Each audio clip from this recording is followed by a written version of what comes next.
تو سورۃ الملک سب کی جانی پہچانی سورت ہے. بچپن سے آپ سنتے آئے ہوں گے کہ یہ عذاب قبر سے بچانے والی. ہر انسان کے اندر عذاب قبر کا ایک خوف ہوتا ہے، اور حقیقت یہ ہے کہ یہ سورۃ الملک عذاب قبر سے نجات دینے والی.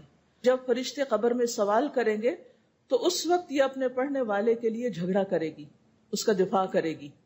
اور یہ ان صورتوں میں سے ہے جنہیں ہم روزانہ پڑھتے ہیں، اور اگر روزانہ نہیں پڑھتے تو ہمیں پڑھنا چاہیے. احادیث سے بھی اس صورت کے کچھ فضائل ہمیں معلوم ہوتے ہیں. ان کو اگر انسان ذہن میں رکھے تو اس کا حفظ کرنا، اس کا پڑھنا، اس کو سمجھنا، اس پر غور و فکر کرنا اور پھر اس کو روزانہ پڑھنا آسان ہو جاتا ہے. مسند احمد کی روایت میں اسے سفارش کرنے والی صورت بتایا گیا. آپ صلی اللہ علیہ وسلم نے فرمایا، اللہ کی کتاب میں ایک صورت ہے جس میں صرف 30 آیات ہیں.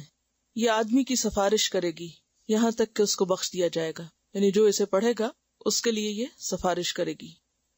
ایک اور روایت میں ہے، قرآن مجید میں ایک صورت ہے جو اپنے پڑھنے والے کی طرف سے جھگڑا کرے گی یہاں تک کہ اسے جنت میں داخل کروائے.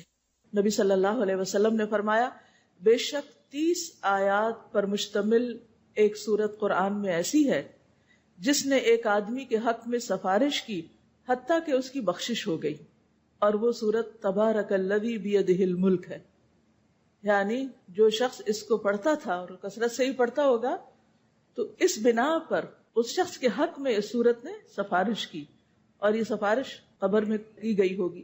اسی طرح نبی صلی اللہ علیہ وسلم نے فرمایا، سلسلہ صحیحہ کی حدیث ہے کہ سورت تبارک یعنی الملک عذاب قبر سے بچانے والی ہے. نبی صلی اللہ علیہ وسلم کا معمول تھا کہ وہ اس سورت کو پڑھے بغیر سوتے نہیں تھے.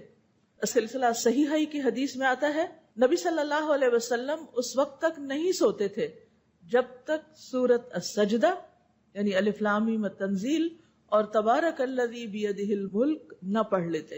یعنی یہ آپ کے روزانہ کے معمولات میں سے تھی، اور اس سورت کا پڑھنا بہترین کاموں میں سے ایک کام ہے. عبداللہ بن مسعود سے مروی ہے کہ جس نے ہر رات تبارک الذی بیدہ الملک پڑھی تو اللہ عز و جل اس بندے کو قبر کے عذاب سے محفوظ رکھے گا.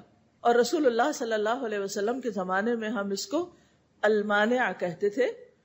بے شک یہ اللہ عز و جل کی کتاب کی ایک صورت ہے کہ جس نے ایک رات میں اسے پڑھا اس نے بہت زیادہ پڑھا اور بہت اچھا کیا. یعنی دن کے مقابلے میں بھی اس کو رات کے وقت پڑھنا، خصوصاً سونے سے پہلے پڑھ لینا. اور سونے سے پہلے ضروری نہیں کہ بستر پر لیٹ کر ہی پڑھی جائے، اس سے پہلے بھی آپ پڑھ سکتے ہیں. آپ عشاء کی نماز میں پڑھ سکتے ہیں، عشاء کی نماز کے بعد بیٹھ کے پڑھ سکتے ہیں، کیونکہ رات کا آغاز تو ہو جاتا ہے مغرب کے بعد ہی. تو بعض اوقات یہ کہ اگر بستر پہ آپ پڑھنے لگتے ہیں تو آدھی ہی پڑھی جاتی، پھر نیند آ جاتی، سو جاتے ہیں. اس وجہ سے اس کو عشاء کے بعد کسی بھی وقت آپ پڑھ سکتے ہیں.